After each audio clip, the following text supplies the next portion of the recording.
Nada, bienvenidos a todos. Es un placer para nosotros que nos estén acompañando ahorita en la celebración del 80º aniversario de la creación de la Facultad de Odontología de la Universidad Central de Venezuela.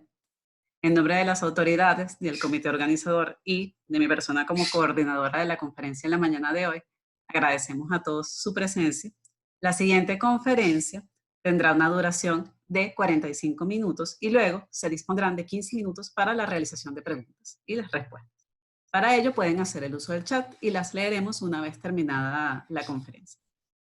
Les recuerdo, por favor, mantener los micrófonos silenciados.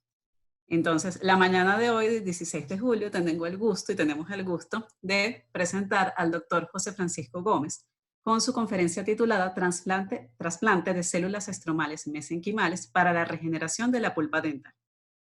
El doctor José Francisco Gómez es odontólogo egresado de la Universidad Central de Venezuela, es especialista en endodoncia del Hospital Carlos J. Bello de la Cruz Roja Venezolana, es PhD en odontología de la Universidad Central de Venezuela con mención honorífica de excelencia, es investigador colaborador en el Instituto Venezolano de Investigaciones Científicas, es profesor investigador colaborador en el posgrado de endodoncia de la Facultad de Odontología de la Universidad Central de Venezuela, es profesor invitado del posgrado de endodoncia de la Universidad de Carabobo. Es profesor invitado del posgrado de cirugía bucomaxilofacial del Hospital General del Oeste, Dr. José Gregorio Hernández. Es profesor invitado del máster de endodoncia microscópica y cirugía apical de la Universidad Rey Juan Carlos, en España. Fue presidente de la Sociedad Venezolana de Endodoncia, miembro fundador de la Sociedad Latinoamericana de Endodoncia. Es autor y coautor de artículos científicos en revistas nacionales e internacionales, conferencista nacional e internacional, y actualmente trabaja con 2 líneas de investigación: la evaluación de factores angiogénicos de la pulpa dental y células estromales mesenquimales en la regeneración de la pulpa dental.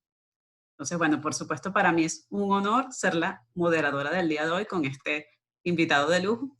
Así que lo invito, doctor, a compartir su pantalla e iniciar su presentación.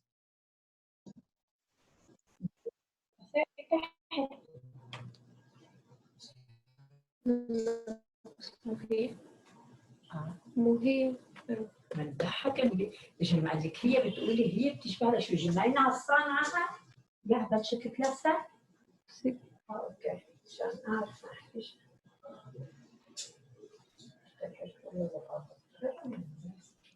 Muy buenos días.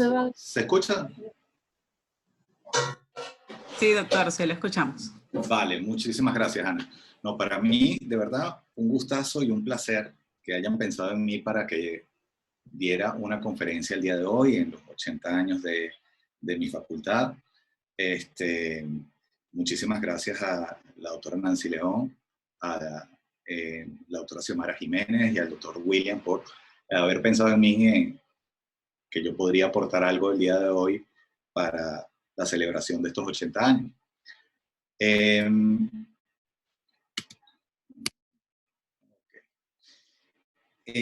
Actualmente estoy llevando este trabajo de investigación de células mesenquimales estromales como fuente de regeneración o como medio para la regeneración de la pulpa dental en el Instituto Venezolano de Investigaciones Científicas, pero lo estoy haciendo bajo la figura de profesor universitario de nuestro posgrado de endodoncia de la Facultad de Odontología de la Universidad Central de Venezuela. Como ya dijo Ana, este es el título de la presentación, para lo cual voy a hacer como un paneo general de ciertas cosas importantes que hay que saber para mostrarle qué es lo que hemos venido haciendo con este tipo de trabajo.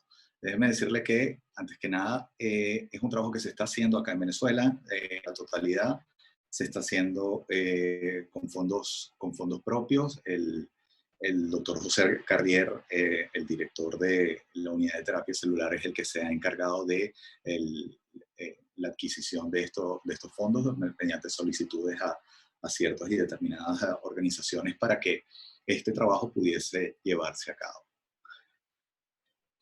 Bien.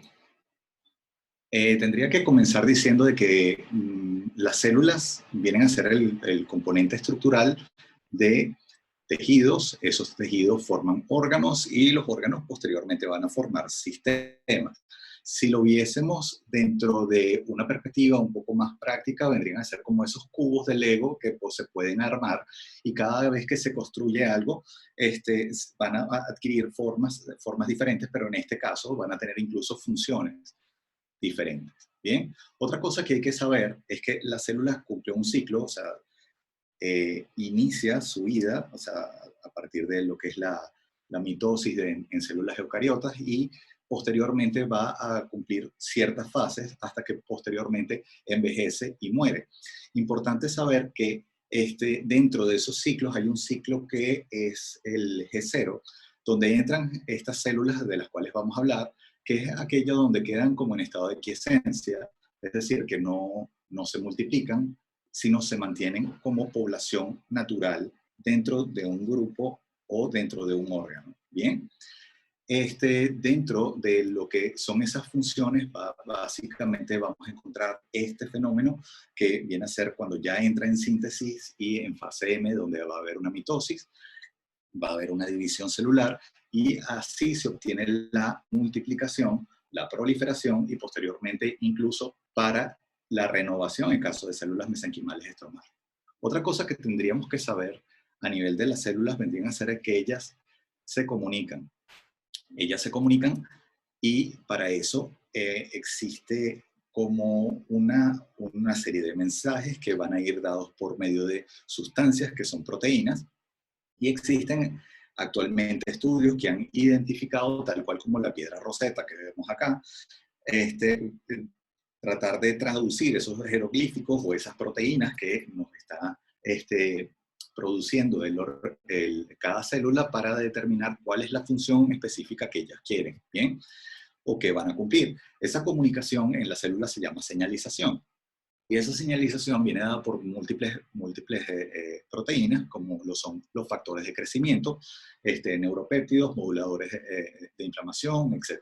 Bien, pero desde el punto de vista de factores de crecimiento, vamos a tener claro que ellas son las que le van a permitir que una célula se prolifere o se diferencie, que tenga locomoción, es decir, que se mueva, que tenga la capacidad de migrar, que sea contráctil en caso de células musculares, y que produzca esto que está aquí, que se llama, que es angiogénesis. Ahora, más adelante le hablo al respecto. Bien, en cuanto a cómo es esa comunicación puede ser interna, propia de la misma célula, cuando ella misma se comunica con ella, cuando se comunica por vía paracrina, pues se comunica con células que están bastante próximas, o vía endocrina, cuando ya utiliza medios de transmisión, como puede ser el torrente sanguíneo. Bien, está más que estudiado que los factores de crecimiento son los que modulan el comportamiento de lo que es la pulpa dental, desde que es papila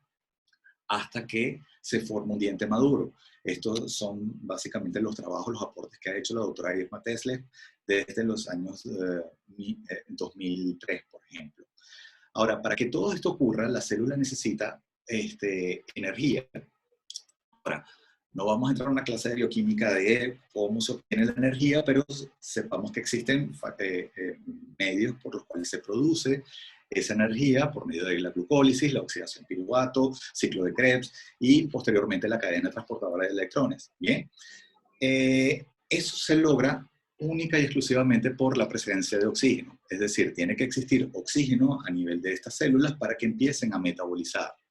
No tal vez para diferenciarse, pero sí para metabolizar. Bien, eso se obtiene por la sangre a través de los glóbulos rojos y por el intercambio que puede existir allí entre lo que es oxígeno y dióxido de carbono. Ahora, este tipo de fenómenos, para nutrirse, para lograr esa oxigenación, producir esa energía, básicamente la célula va a tener dos medios para producción de vasos sanguíneos. Uno que es por medio de la vasculogénesis, que es mediante unas células que se llaman angioblastos, que van a formar posteriormente esos vasos sanguíneos. Y otra, que es ya más tardía, que es por medio de lo que es angiogénesis, que es la formación de vasos sanguíneos a partir de unos preexistentes, es decir, de aquellos que se formaron por medio de esas células precursoras, que eran los angioblastos. Y para eso hay una comunicación celular bastante intensa para lograr estos resultados de formación vascular. Bien, Ahora, dentro de lo que voy a conversarles, está lo que es la ingeniería de tejidos.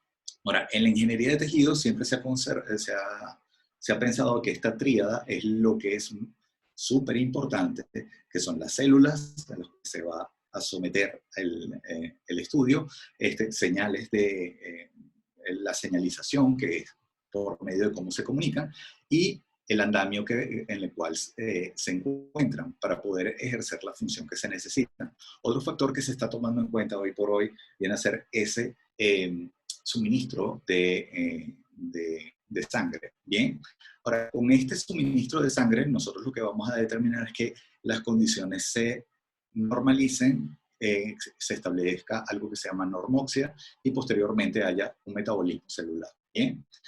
Dentro de los estudios que se han realizado, se ha determinado que el plasma rico en plaquetas funciona bastante bien, pero como andamio, y esto es algo que es fundamental para el trabajo que nosotros vamos a desarrollar el día de hoy. Bien, no por los factores de crecimiento que podría o no contener, porque básicamente nosotros estamos en la idea de que el plasma no va a lograr la degranulación de los gránulos alfa de las plaquetas y va a provocar esa liberación de factores de crecimiento, pero sí va a arrastrar factores de crecimiento en su membrana. Ahora, como no sabemos qué tipo de factores, no los tomamos muy en cuenta, sino lo tomamos más bien como ese andamio, ese lugar donde van a ir colocadas las células para formar las funciones que nosotros estamos esperando. Bien. Otro medio que también se ha estudiado es el colágeno, y el colágeno ha mostrado que puede ser utilizado para la formación de focos de mineralización localizados y con muy buenos resultados. Ahora bien, células madres y pulpa, básicamente lo siguiente. La pulpa, como todos saben, contiene células madres. Ahora, una pulpa que deja de funcionar y queda en un estadio de una necrosis o que es sometida a una terapia endodóntica, deja un espacio vacío que nosotros llamamos cavidad pulpar, y esa cavidad pulpar, lógicamente los endodoncistas la ensanchamos, limpiamos, desinfectamos y sellamos. Pero siempre estamos pensando en el hecho de qué material vamos a colocar allí que sea más biocompatible, que le dé mayor resistencia a la estructura, etc. Bien, la pulpa, por su lado, tiene una gran cantidad de células que cumplen una serie de funciones. Tiene odontoblastos, que son los que forman la dentina, tiene fibroblastos, que forman fibras colágenas, básicamente esta dupla, aparte de células de tipo de defensa, como macrófagos, linfocitos y granulocitos, principalmente, son poblaciones naturales allí. Pero en cuanto a fibroblastos y odontoblastos, son aquellos que van a cumplir las mayores funciones. Una, para formar esa dentina, pero otra, cuando hay una reacción de defensa y estos odontoblastos son lastimados, ellos entran en un proceso de apoptosis y los fibroblastos son los que toman la batuta en lo que es la defensa. Como sencillamente formando, transformándose ellas en células parecidas a odontoblastos y formando una capa mineral, que lógicamente va a tener unas características diferentes, pero va a servir de barrera, que a la larga es lo que se quiere en este tipo de situaciones. Para hablarles un poco de las células madres, células mesenquimales estromales, son sinónimos, o sea, cuando lo menciono de esta forma, para no irnos mucho a la parte técnica. En los años 70, Friedenstein identificaron dentro de la médula ósea una subpoblación de células no hematopoyéticas. Recordemos que en la médula ósea es reconocida por esas células que forman sangre. Él identificó unas células que no eran de este tipo y que tenían aspecto de fibroblastos. Más adelante, bueno, muchísimo más adelante, en el año 2006, hablamos que Kaplan introduce el término por primera vez de mesenquimal stem cells, que es de célula mesenquimal estromal, o célula tronco, también las o células madre, que tienen un potencial de diferenciación en 3 linajes. Bien, el mismo año, en el 2006, la Sociedad Internacional de Terapia Celular ISCT por sus siglas en inglés, establece los criterios mínimos para que una célula fuese considerada una célula estromal mesenquimal o mesenquimal estromal. Una es que cuando se cultive, ella se pegue a la placa de plástico donde está contenida. Es decir, en esta imagen observamos células recién colocadas y posteriormente, pasado aproximadamente unas 24 horas, vamos a observar esto. El coágulo está en esta zona y vamos a observar las células adheridas firmemente a la placa de plástico que la contiene. Otra es que tenga esos 3 linajes de potencial de formación, que son que tengan potencial de transformarse en adipocitos, osteocitos o condrocitos. Otra cosa que deben tener es que expresen CD105, CD90, CD73 y que no expresen por el otro lado CD45, CD34, CD14 que son, y CD19 y 79 o 79A, que son marcadores que son de tipo hematopoyético. No queremos células que vayan por esa vía, sino que sean células mesenquimales estromales. Tampoco van a presentar un receptor que es un receptor de clase 2 de MHC, que es el HLA-DR. Este es el que es conocido como el complejo principal de histocompatibilidad. Este es el que se encarga de mediar las reacciones básicamente de rechazo. Y al no presentar este tipo de receptores, estas células son seguras al momento de colocarlas. Como les dije, las células hematopoyéticas van por una vía, desde una célula hematopoyética de tipo de tipo troncal, de tipo estromal, hasta lo que es las diferentes líneas de células blancas, células rojas, etc. Bien, lo que vamos a querer en estas células es lo siguiente. Estas células son las que van a dar origen a otro grupo de células. Siempre se pensó que el origen o la vía era en vía descendente, es decir, desde lo más, por decirlo, embrionario hasta lo más especializado. Bien, hoy por hoy se tienen algunas dudas de cómo funciona esto y si realmente es así. Nosotros vamos a trabajar básicamente con las células mesenquimales estromales. Ellas van a tener la característica de que se presentan en poblaciones naturales en ciertas regiones del organismo y tienen la capacidad de autorrenovarse, es decir, sufren mitosis y posteriormente siguen un periodo posterior de maduración. Se mantienen, en quiescencia hasta que requieren de la actividad real para el funcionamiento específico de esa célula para cualquier situación. Ahora, siempre se pensó en esa vía. Ahora, estos son estudios, por ejemplo, el estudio de Ellis en 2014, donde nos dice que estas células que se encuentran en la pulpa dental se pueden transformar en neuronas. Bien, eso no es algo tan agarrado de los pelos porque si vemos, más adelante le voy a explicar cómo funciona esto, pero eso es parte del contenido de la pulpa dental. Es decir, las células ectomesenquimales que se encuentran allí de manera embrionaria van a dar origen a este tipo de reacciones. Pero fíjense esto es una imagen cedida por el doctor George Tijuan, donde vemos una célula de la pulpa dental que tiene esta capacidad, lógicamente cultivada en medios. Fíjense que tiene la capacidad de contractibilidad. Eso es única y exclusivamente para las células musculares.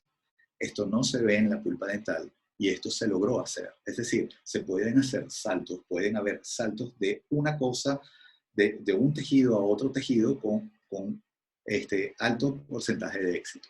Ahora, ¿cómo es esto posible? Bien, la pulpa dental, básicamente el diente, por decirlo de manera muchísimo más general, desde el punto de vista embrionario se va a formar por la relación que existe entre dos capas germinativas, una que va a dar origen al epitelio y otra que va a dar origen a lo que es mesénquima, ¿no? La parte epitelial corresponde a lo que vendría a ser el tejido más duro, que es el esmalte dental, y el resto, toda esta zona que está acá, son células ectomesenquimales indiferenciadas.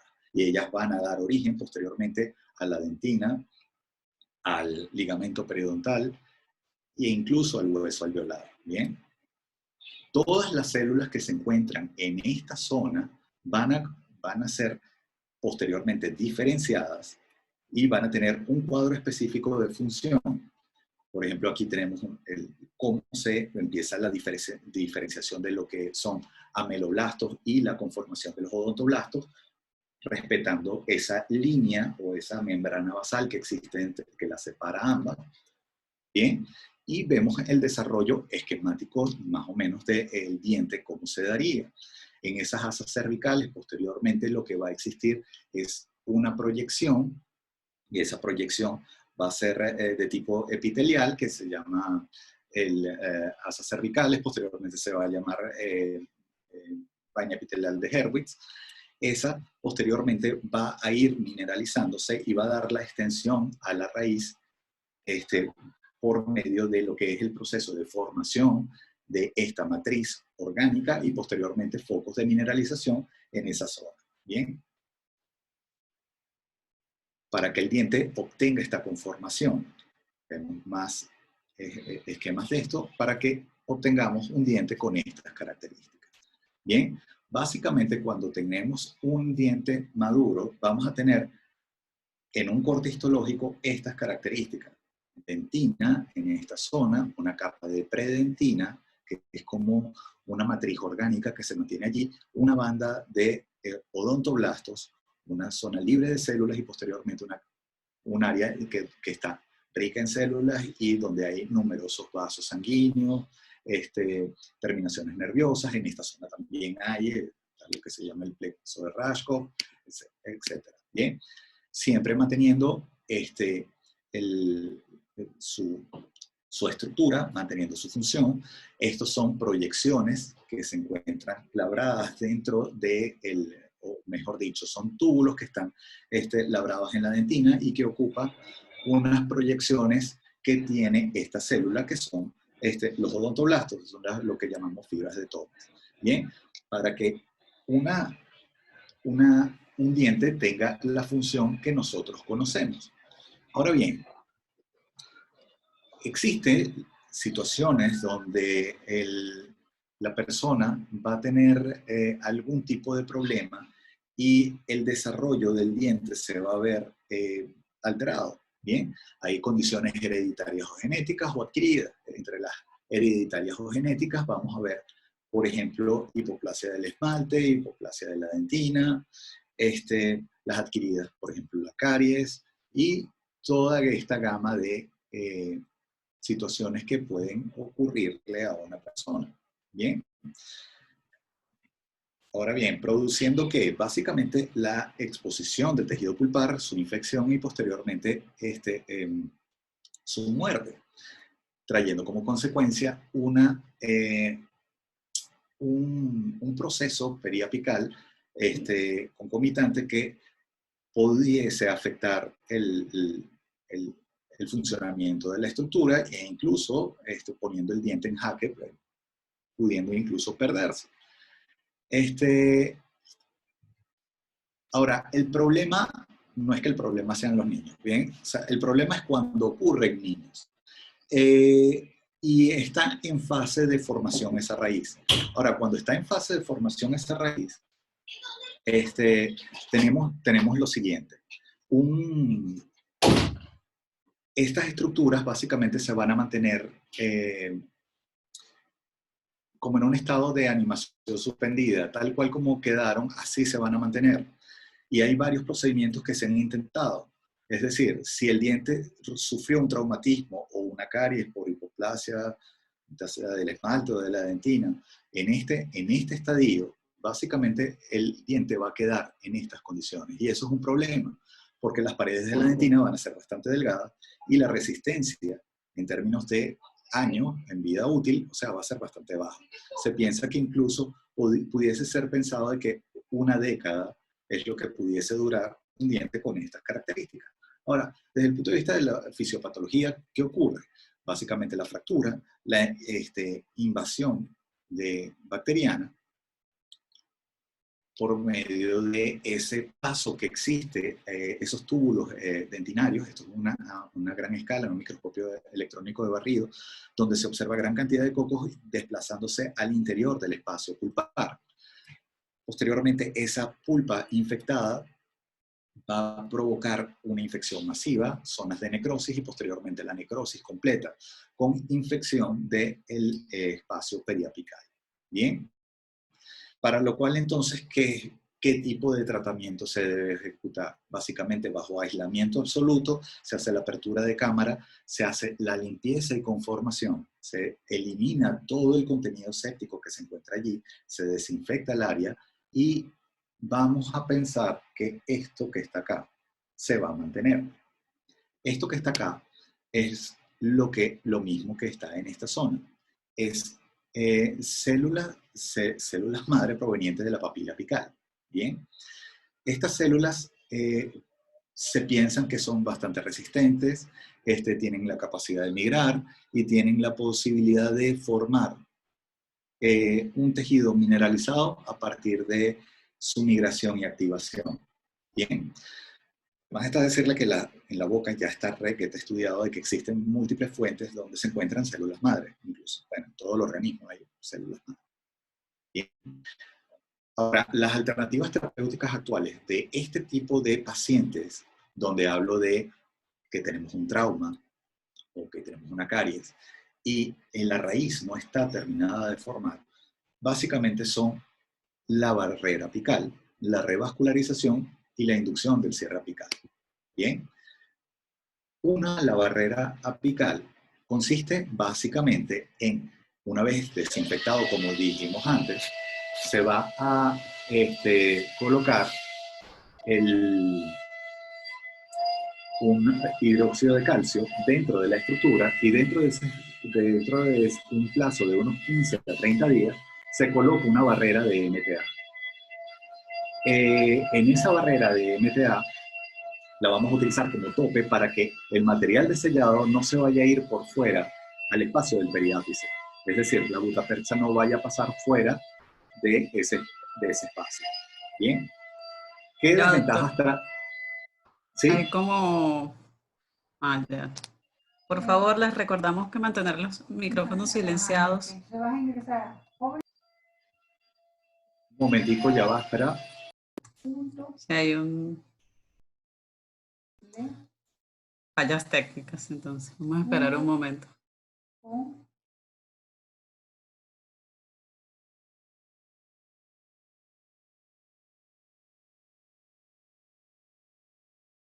Listo. Entonces, ¿qué situaciones vamos a tener aquí? Básicamente que la raíz va a ser bastante delgada y va a ser susceptible a una fisura, ¿bien? A una fractura y posteriormente a la pérdida de ese diente, porque las paredes son bastante delgadas.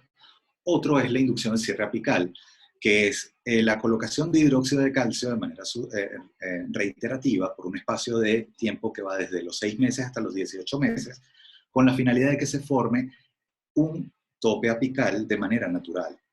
Y posteriormente se rellena el espacio con gutapercha. Básicamente esto, por las citas sucesivas que hay que tener, el riesgo de que se recontamine y que las paredes queden bastante delgadas, es un procedimiento que está cayendo en desuso.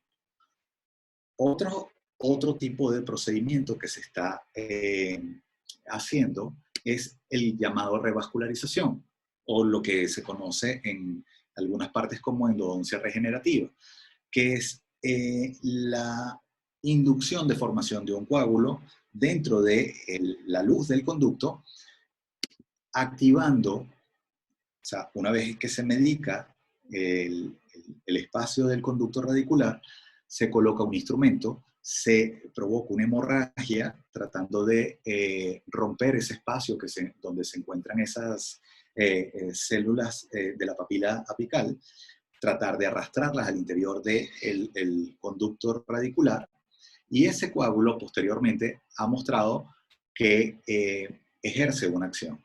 Lógicamente ese coágulo se encierra con MTA y posteriormente se coloca una resina en la parte superior. Ahora, los patrones de formación de ese nuevo tejido son un tanto impredecibles porque tienden a formarse ya sea como pulpolitos en el centro o áreas donde no se engruesa la raíz como nosotros quisiéramos, y hay veces que no facilita o no promueve la elongación de esa raíz, es decir, ganar longitud. Eso sigue siendo un problema.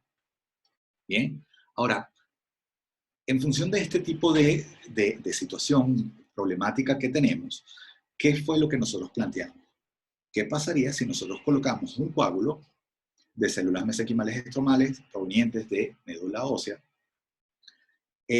dentro de ese espacio, si era capaz de producir algo parecido a dentina y si era capaz de producir un tejido semejante a la pulpa? Bien, hay estudios donde ya, disculpen, hay estudios donde ya se ha determinado que las células provenientes de la médula ósea y de adipocitos son capaces de transformarse en una estructura que sea mineralizada, maleable y que tenga las mismas características de una dentina.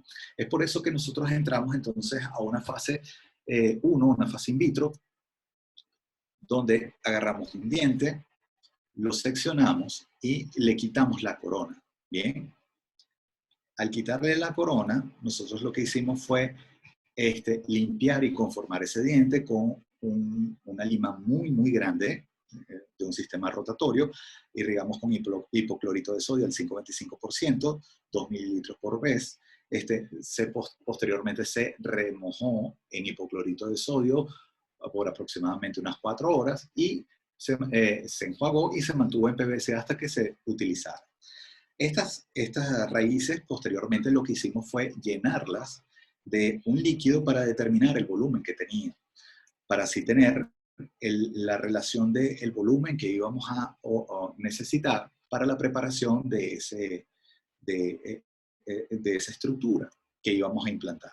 Bien, agarramos unos dientes y le hicimos cortes histológicos a ver con qué estábamos lidiando. Y esto es básicamente un diente vacío, tratado, donde vemos la dentina en esta zona y en esta pared, donde corresponde a la luz del conducto, no se observa absolutamente nada. Es decir, no hay células que se encuentren adheridas a esa superficie.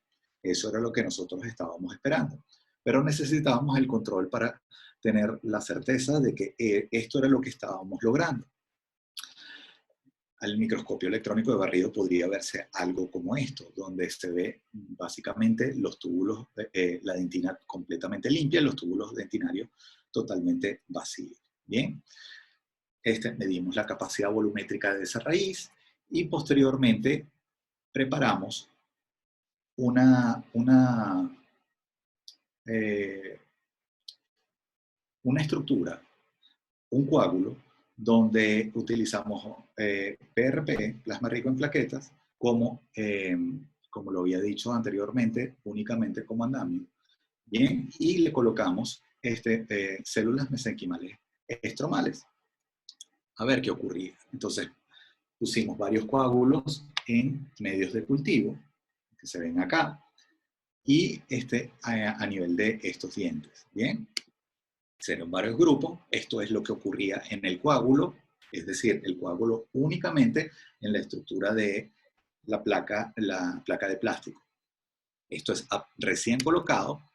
Esto es a los 3 días, fíjense la migración que empieza a tener la célula, a los 5 días, a los 7 y a los 15. Prácticamente el pozo donde se encontraba estaba completamente ocupado por células mesenquimales estromales con esta apariencia fibroblastoide. Bien, aquí vemos todavía remanentes de ese cuadro. Ahora bien, ¿qué pasaba en esos dientes cuando se colocó estas células? Tomamos este grupo de dientes, unos 4 dientes, fueron incubados por 7 días y lo que empezamos a observar fue lo siguiente. Las células empezaron a polarizar y colocarse alineadas sobre la superficie de la dentina. Es decir, como que se hubiesen reconocido la estructura y se hubiesen adosado sobre ella. Bien. Posteriormente, que estos son otros dientes donde se ve más o menos la misma condición, las mismas características, se reitera en diferentes dientes y donde se empieza a ver incluso algo de matriz orgánica en esta zona. Ojo, estoy hablando de 7 días. Fíjense, componentes celulares y células que se encuentran allí. Fíjense, estos vendría a ser antes cómo se ve sin ningún tipo de célula colocada, cómo la estábamos viendo nosotros a los 7 días y cómo debería ser. La única gran diferencia básicamente va a ser la ausencia de esta capa que es la predentina. Recuerden que nosotros la eliminamos al momento de hacer el ensanchamiento, limpieza y conformación del diente. Ahora bien, dejamos una semana más y observamos a ver qué era si había alguna diferencia. Recuerden que esto es en una incubadora, en un medio de cultivo especial, y ese medio de cultivo especial iba a dar las condiciones específicas, pero el mantenimiento no era sustentable. O sea, recordemos que no hay vasos sanguíneos que le provean los nutrientes y oxígeno que requería. Y esto es lo que nosotros empezamos a observar. La formación de una matriz orgánica, fíjense la capa de células, aquí restos de coágulo, no se adhiere, eso es lo que vimos en varios cortes, que no se adhiere tan fuerte la estructura, porque es un coágulo que está colocado, pero las células sí se mantienen bastante bien. Se está formando esta área de matriz orgánica, y esa matriz orgánica, en varios grupos empezamos a ver estas zonas así de hipercromáticas, y esas zonas hipercromáticas dan como ese aspecto de focos de mineralización en ciertos puntos. Recordemos que esto es in vitro, esto está ocurriendo in vitro. Bien, comparemos lo que vemos en ese diente cadáver y en este corte de un diente, en un diente funcional. Bien, una vez que se hace el corte y se observan estructuras funcionales anatómicas. Ahora, debo recordar aquí lo siguiente.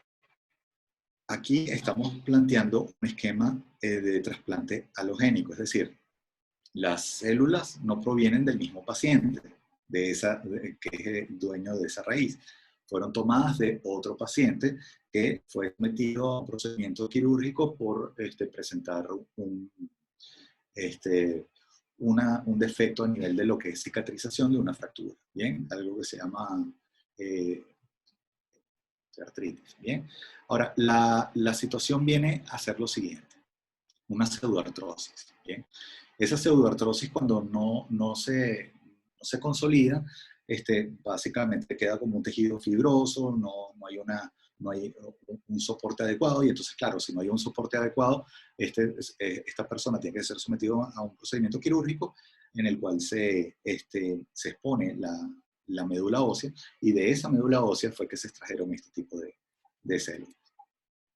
Ahora bien, teniendo estos resultados en mente, nos fuimos a una fase 2 que involucra la aplicación en modelos animales.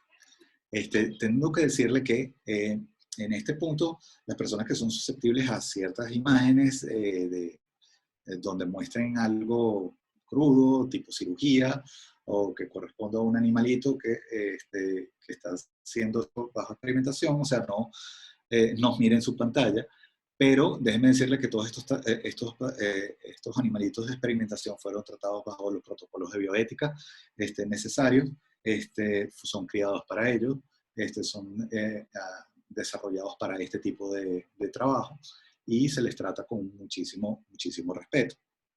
Bien.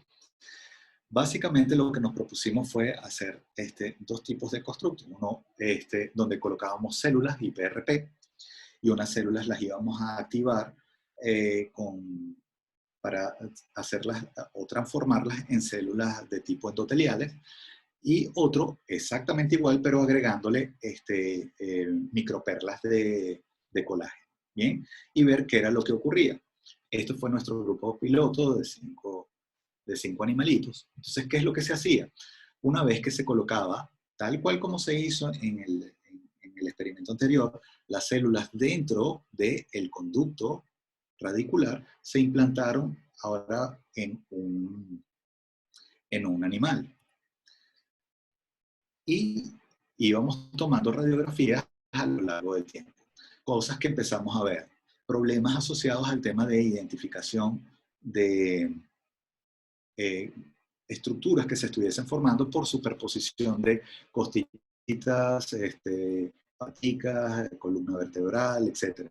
Pero después, con la práctica, empezamos a colocarlos cerca de lo que era la axila y empezamos a ver ciertas cosas, como las que vemos acá, áreas donde se ve un aumento en la radiopacidad de ese conducto, compatible con algo mineralizado que está allí adentro.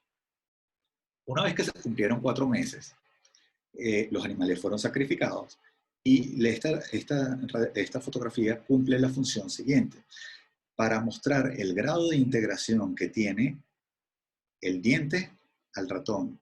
No fue rechazado.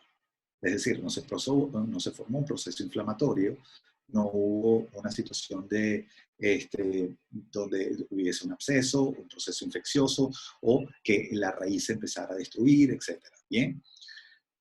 Otra cosa que empezamos a ver, que se empezó a formar un sistema vascular entre lo que es el ratón y las células humanas que se encuentran allá adentro.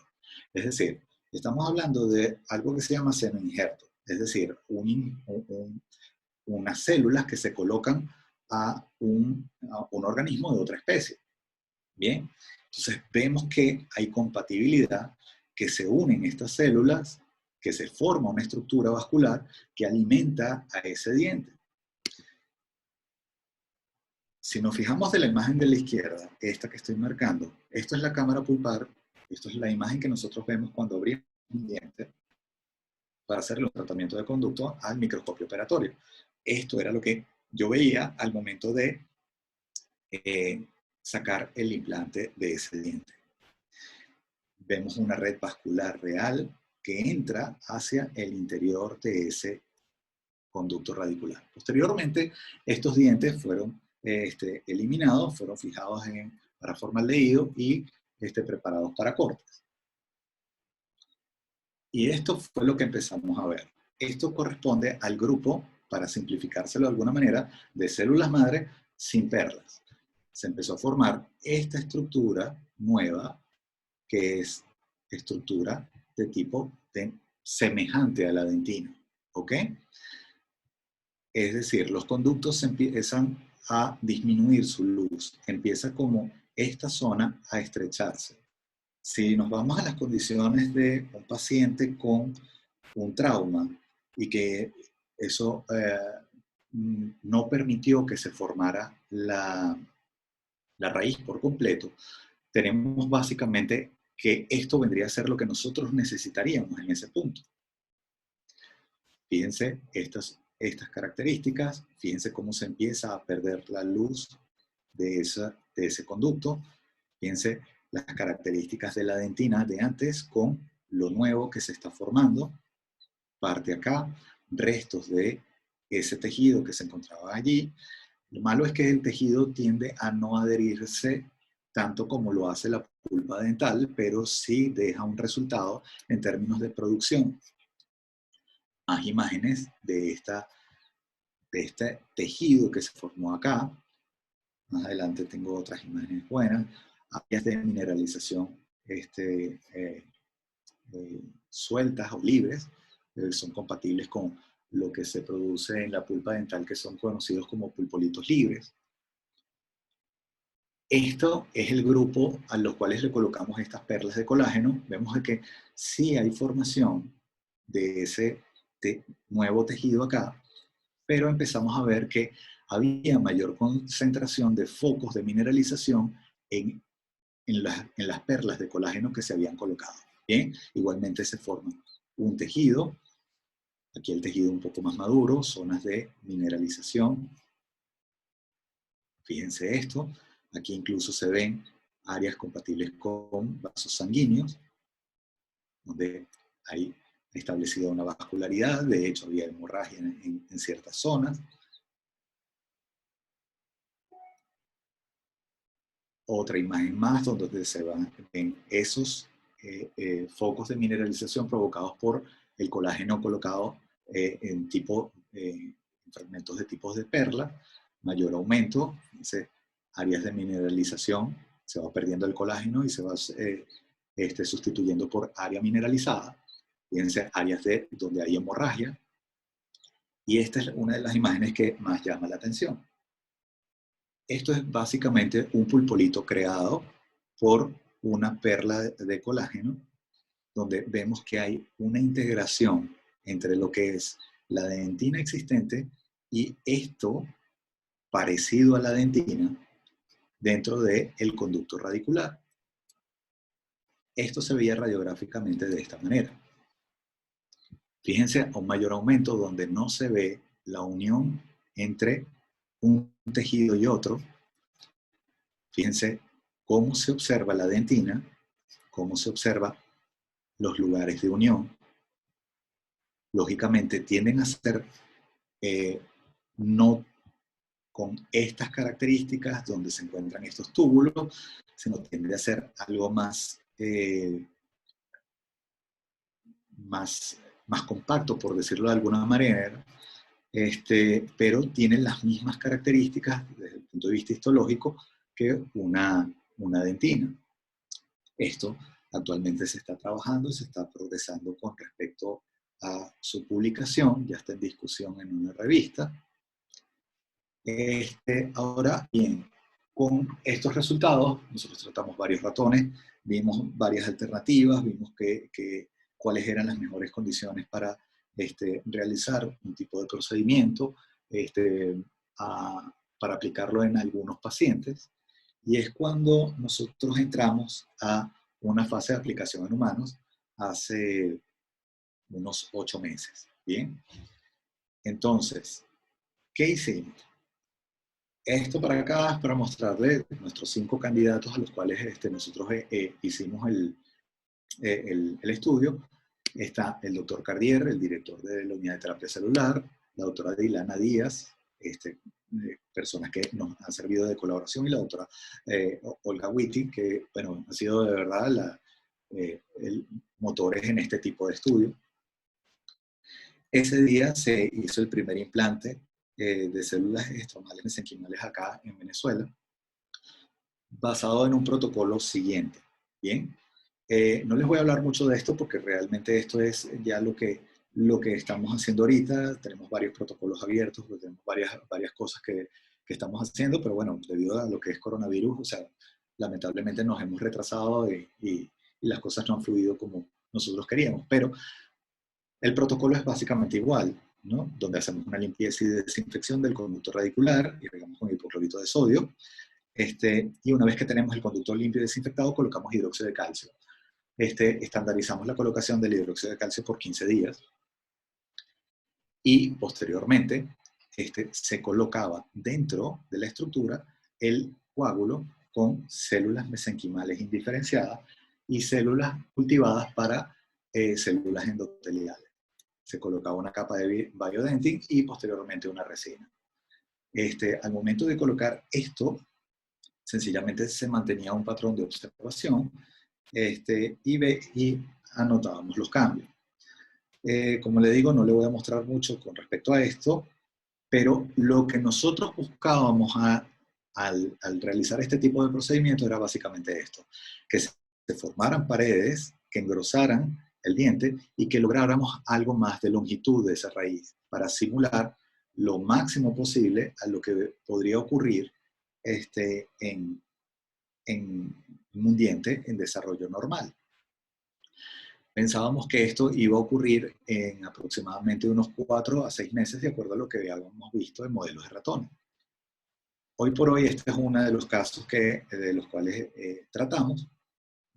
Fíjense, esto es un diente que sufrió un traumatismo vino ya con una emergencia hecha, o sea, parte del cemento estaba perdido, tenía una periodontitis apical asociada a esa raíz, y una vez colocado el implante, esto es 2 meses después, mentira, 3 meses colocado el implante, antes de entrar en lo que es la cuarentena, miren lo que empezamos a observar. Vemos un cierre en la porción periapical. Vemos que se ha engrosado las paredes del conducto. Fíjense dónde existía, dónde está ahora. Bien. Otras cosas que hemos visto, el Biodentin, a pesar de lo que dicen, tiende a ser reabsorbible. Ha habido esta situación donde se ha visto que pierde como esa radiopatía que tenía inicialmente. Y este es otro caso de los cuales hemos trabajado. Fíjense, este es un diente tal cual, una fractura, una lesión periapical asociada, y miren lo que nosotros empezamos a ver. La formación de unos puentes de dentina, la formación de puente apical, engrosamiento de la pared del conducto y el esbozo de lo que va a ser el final de esa raíz. Tal vez no llegue a ser tan larga como estos son 3 meses de seguimiento. Déjame decirle que ya le hice un seguimiento y está muchísimo, muchísimo mejor. A partir de este periodo, ellos empezaron a tener sensibilidad al frío. Es decir, lo que nosotros estamos probando con esto es que existe la posibilidad real de que exista una regeneración de un tejido parecido a la pulpa, que es capaz de producir un tejido parecido a la dentina. Bien. Fíjense cómo se empieza a ver ese esquema de eso. De tener éxito este tipo de terapéutica, nosotros vamos a tener que el éxito de este tipo de terapias nos abre un abanico de posibilidades que nos van a llevar a esto, a que tal vez tratamientos que eran realizados de esta manera, limpios, desinfectados, sellados y obturados, de la manera como la vemos acá, tal vez sean sellados en un futuro con este tipo de células. Bien, ya no les martirizo más. Para mí, de verdad, fue un enorme, enorme placer que hayan pensado en que yo pudiera colaborarles en algo para la realización de esta celebración de los 80 años. Esta facultad para mí ha sido mucho, básicamente me lo ha dado todo. Yo, aparte de ser un profesional en esta área y permitirme crecer como persona, me permitió conocer a mi esposa, la conocí allí y gracias a ello tenemos 2 hijos. 2 personas que marcaron mi vida como profesional, básicamente el doctor Enrique Pérez, la persona a la cual admiro y que en mis procesos de formación era el referente en el cual uno quería parecerse, uno quería ser, inclinado hacia esa área de la endodoncia. El doctor José Rafael Salazar, que hoy no está ya con nosotros, pero esta persona fue fundamental en lo que es mi formación de pregrado. Le debo muchísimo. Él básicamente me ayudó a organizarme en mi tema de clínica, por situaciones muy, muy personales, personas a las cuales le agradezco el hecho de estar en la facultad actualmente. La doctora Beatriz Millán fue la que básicamente me dijo, oye, vente a la facultad, vamos a hacer algo, vamos a trabajar allí. Esta es la doctora Yolanda Osorio, compañera del doctorado, y bueno, que fue la que me dijo incluso en el aula magna en esa oportunidad, oye, vente aquí a la universidad y vamos a hacer algo acá. La doctora Valentina Camejo, de verdad que ha sido un apoyo y una fuente de motivación para seguir yéndole a la facultad, la doctora Mariela Fajardo, a la doctora Sandra Briceño, la doctora Kenny Loyo, que es la actual coordinadora del posgrado. Mucho agradecimiento. Si tienen alguna pregunta, alguna duda, no duden en consultar. Sin más, no sé, Karina, si hay alguna pregunta, Bueno. si los tengo dormidos o qué. No, Bueno, doctor, de verdad, primero muchísimas gracias, como siempre, de verdad. Excelente presentación. Creo que es lo se refleja en el chat también. Muchas felicitaciones de parte de colegas, la doctora María Antonieta Méndez, la doctora Xiomara Jiménez, la doctora Sandra Briceño, Oye, qué bien, qué bien. la doctora Carolina Muñoz, ¿verdad? Todos, la Oye, doctora María Sanglin Beni, el doctor William bien. Carrasco también, estudiantes del posgrado también, ¿no? Están la doctora Teresita Panachi, la doctora Tabata Rojas, todos Wow. felicitándolo. De verdad que creo que quedó muy clara la presentación porque No, no hay pregunta. no hay preguntas. Ok, De verdad que este ok. es un tema muy, muy interesante y una línea de investigación espectacular porque abre una puerta a la endodoncia que la cambia completamente. Muchísimas gracias. Estamos muy pendientes de eso, pero creo que no, por lo visto no hay preguntas. Lo que siguen es felicitándolo por el chat, doctor. Oye, qué bien. Ahora, cuéntame una cosa, ¿de tiempo estuvimos bien o me pasé? No, estuvo bien, estuvo Ok, bien. vale, Ah, vale. bueno, aquí están preguntando aplicabilidad clínica en oficina dental, ¿para cuándo? Ok, esa es una pregunta bien, bien interesante.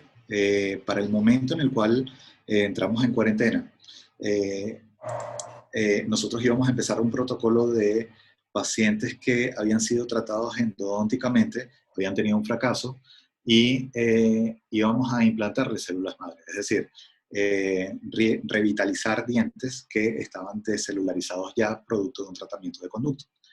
Eh, a ver, ¿qué aplicabilidad tiene? Mire, esto fue ejecutado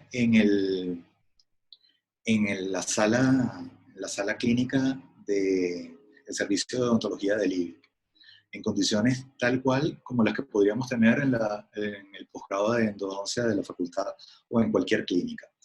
Se ha probado que ahí, de hecho, el instituto, el doctor Cartier, la doctora Olga Witting y la doctora Díaz han demostrado medios para lo que es el traslado de este tipo de células y con una duración óptima para la realización del implante.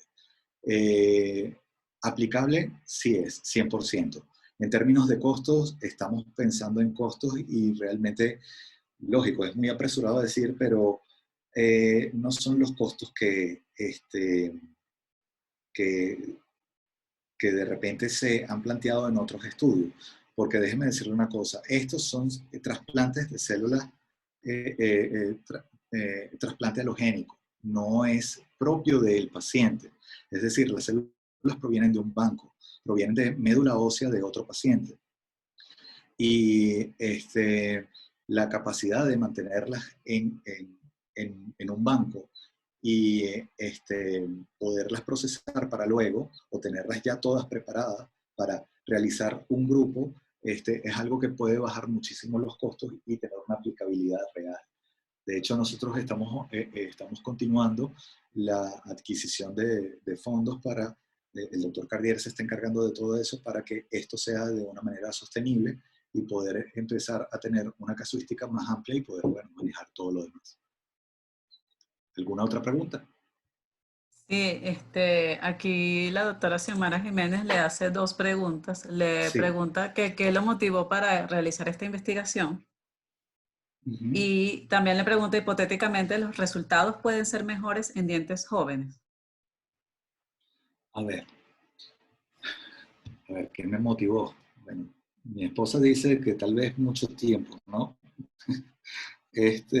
Pero lo que sí puedo decir es que yo tenía una línea de trabajo que la comencé allí en la Universidad Central, que es con respecto de factores con potencial angiogénico, factores de crecimiento con potencial angiogénico en la pulpa dental.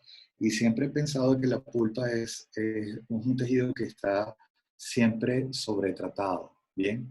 De hecho, hay doctores los cuales yo le estoy tutoreando su trabajo de tesis doctoral que están encaminados con el tema de hacer procedimientos mínimamente invasivos al tejido pulpar, ¿bien?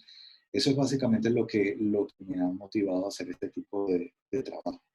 Ahora, si es más factible que tengan éxito en dientes jóvenes, realmente le voy a explicar algo. La verdad, creo que no, porque de acuerdo a los resultados de los estudios que nosotros hicimos con factores de crecimiento con potencial angogénico en la pulpa dental, asombrosamente nos conseguimos que la posibilidad o la mayor carga de estos factores de crecimiento para formar nuevos vasos sanguíneos y mayor capacidad de respuesta, por decirlo de alguna manera, se encontraba en las pulpas maduras.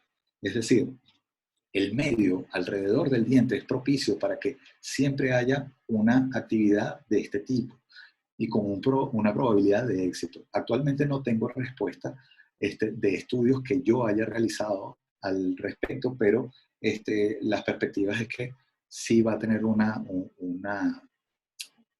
características, una tendencia al éxito bastante predecible. Ok, también le preguntan, creo que eso ya, bueno, ahorita lo comentó de todas maneras, para destacar la pregunta, ¿de dónde fueron tomadas las células mesenquimales en estos pacientes?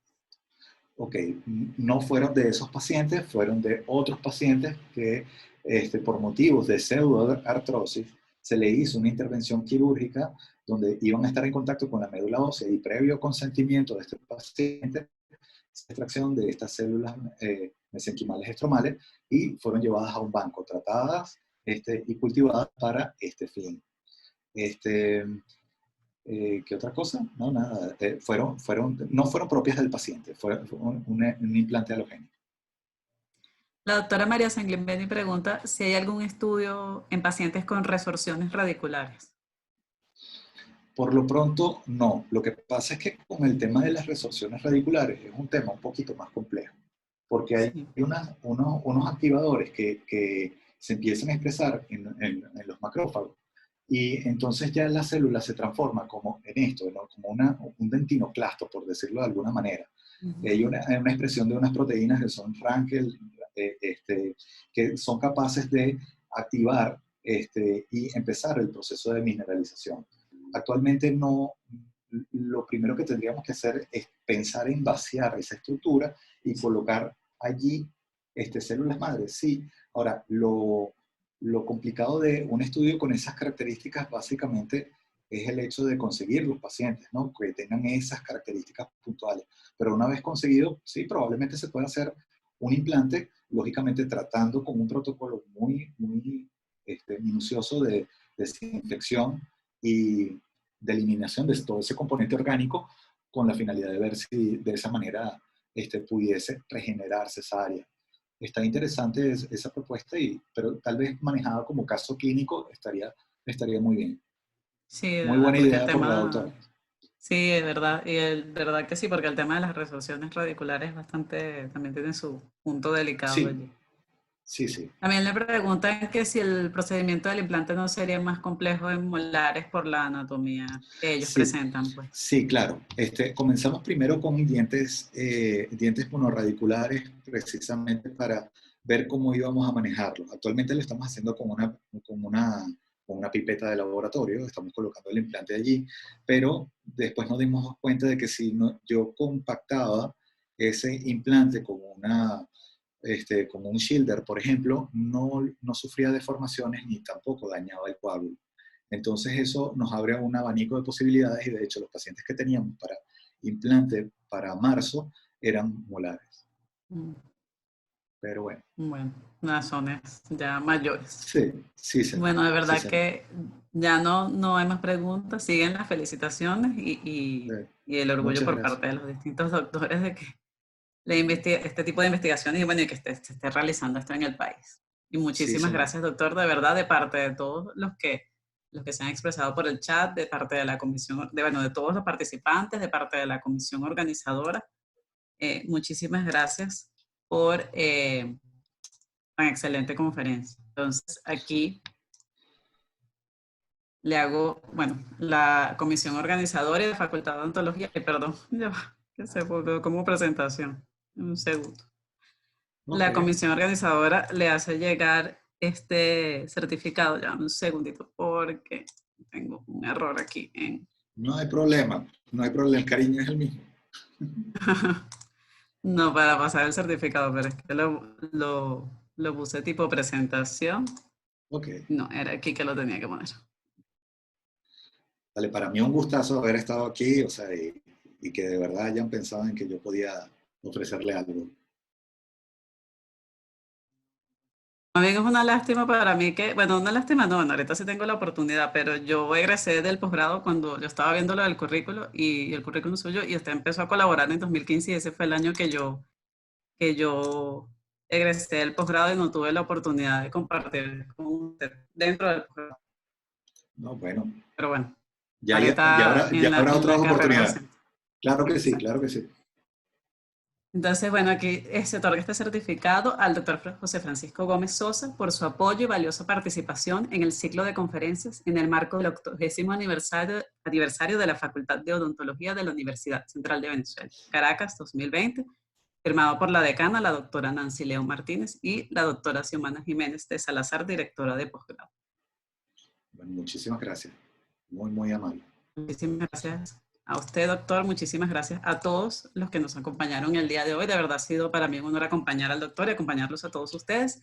Y los invito a que se unan entonces a la conferencia que va a haber hoy a las 4 de la tarde, que es de complicación en extracciones con el doctor Isidoro Ortiz. Igual va a ser aquí la misma plataforma, la misma usuario, el mismo contraseña. Muchísimas gracias por acompañarnos y felicitaciones a la facultad por su 80 aniversario. Vale, vale. Chao.